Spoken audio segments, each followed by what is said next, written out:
Hey guys, welcome back to another As Seen by SB video where I let you know whether a product's worth it or not, in my opinion. And today, since I already did the review on this DB method, I'm going to show you all the exercises that you can do using the DB method in order to get the most out of this machine, so stay tuned. Now, if you're one of the ones that saw this on Facebook or Instagram ads and you're curious as to whether it's worth it or not, I suggest you go back and watch my other video where I gave you the pros and the cons of this machine. Or you're probably one of the ones that purchased the DB method already, you used it, you hate it, you want to return it or sell it. I suggest that you watch this video from beginning to the end, and there might be something that I show you, whether it's your form or something new that you didn't know about this machine, and you might change your mind. Now, most importantly, we're going to get your form right, because if your form is not right, you're going to absolutely hate the machine. You're going to end up injuring your back or your knees. All right, now the key is to make sure that your foot is properly placed on this pedal here. They actually have a sticker. You can't really see that, but the sticker is right there, and it literally says, place heel here. Now, honestly, I don't like having my heel right on that sticker where my foot is kind of dangling off the pedal. I would rather have my foot where it's right in the middle. So the pedal is basically right in the middle of my foot. Now, the second most important thing is to make sure that your seat is properly positioned. You'll notice that there's holes under this seat. It kind of feels like a flute, and there's 5 different holes. Make sure that you check the seating chart. I believe it's on the website. I'm 5'7", so I have this seat position where there's 2 holes exposed, so it's on the 3rd hole. All right, so lastly, now that you have positioned your feet properly, you position your seat properly, you want to make sure your body is positioned properly as well. You want to make sure that your back is straight. You don't want to arch your back at all. You don't want to, dip your back where it's arched over. Make sure that your body is not leaning over your knees. You want to make sure that your arms are also straight. So when you're dipping down, everything is uniform. Because if it's not, if your back is arched backwards, or if it's arched forward, like your arms are bent, it's going to put too much strain on your knees and on your back, and you'll definitely feel it tomorrow. All right, finally, now that we got all of that out of the way, you should be ready to get started with this workout. Now, like I mentioned, we're going to work out our arms, our abs, our glutes, our quads, and even our calves. Now, first, we're going to start off with the basic modified squat that you've seen over and over and over again, but I figured I'd start with that. So to start off with your workout, you just want to do a few of these mid squats. Now, again, make sure that your body is properly positioned, your feet's positioned nicely, and you can bust out at least about 2 minutes of these just to get yourself started. All right, now after you've done a few of the mid squats, you want to then start to dip all the way down. So when you're dipping all the way down, you're still feeling this in your quads, and then I'm also feeling this on the outside of my glutes here. So again, you can time yourself, do about 2 minutes of these so you can mix it up. Now, another one that I like to do is the dip down and release. Now, I'm totally making these names up. I don't know what these exercises are called. It's just what I call it. But you dip all the way down, you release the bars, because when you're dipping down and you release, you're then using your entire weight to push up. And that gives a nice workout with your thighs and your glutes. All right, so another one I like to do are the short bursts, these pulses. And when you do these, you're really working out your thigh area, and I feel it up here as well in my hips. So you can time yourself however many minutes that you like to do. I mean, if you want to do 2 minutes of each of these exercises that I'm showing you, it'll be effective. So now we're going to switch it up so you can really start to feel it in your adductors and your glutes there.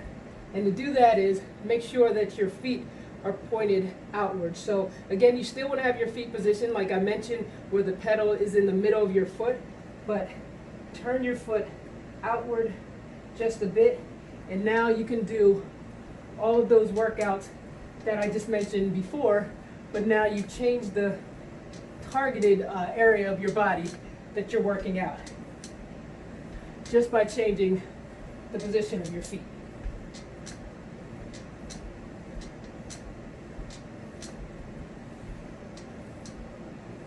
So this next one I like to do is called the mixer.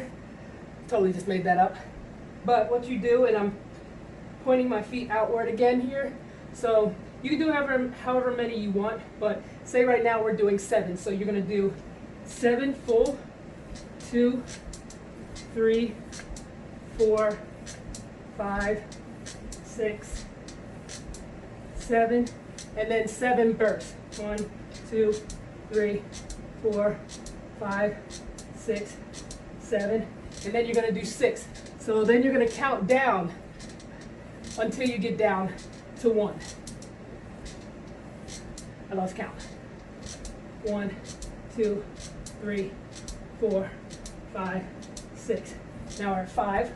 1, 2, and you get the point. Now another way to work out your hips is to add a resistant band. Now I have a band of my own, and I'll show you ways to use both of these. This is the one that I have of my own, and this is the Dream Band Lite that I purchased from DBmethod. So now you take your Dream Band, you wrap it around your thighs here. Make sure that it's sitting a few inches above your knees, and you can either have your legs facing, or your feet facing forward, or kind of poked outward like we were doing before. Right now I have my feet forward, and what you want to make sure is each time you're going down, you're keeping your thighs and pushing them outward. When you're doing that, that's what really helps to initiate these muscles in your glute. 2-3 minutes of these, your booty will be crying. Now, as I mentioned, if you have your own resistant band, it works as well. This band is actually sitting on top of the bar, by the way, but this works just as well as the Dream Band. And I would totally recommend you using this with a band. You will definitely feel a difference. Now we're going to move on to our arms, and our first workout is our biceps. So what you want to do is position your hands on the outward part of the seat. Make sure you're kind of squat position, and then you just push down. Now this bar has a built-in resistance of 250 pounds. So while that may feel light when you're doing these modified squats, you really feel a good resistance when you're working out your arms. Now to switch it up to work your triceps, you just want to position your hands inward. So now this gives a good workout to your tricep muscles. All right, now there's 2 different ways you can work your abs.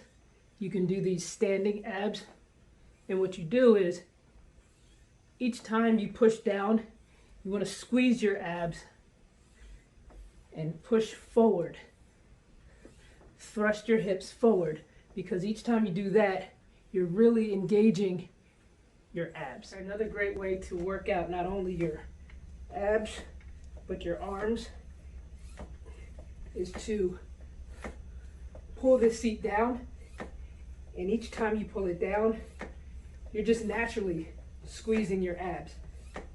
And like I mentioned, it's not only working your abs, but you're also working out your arms as well. Okay, now lastly for this ab workout, I have the seat fully pulled out. And what we're going to do, you want to position yourself, and you almost do like lat pull downs. And in doing this, you're really tightening your abs and engaging your abs each time you're thrusting this bar down. And it also gives you a nice kind of shoulder workout as well, but you really feel it in your abs.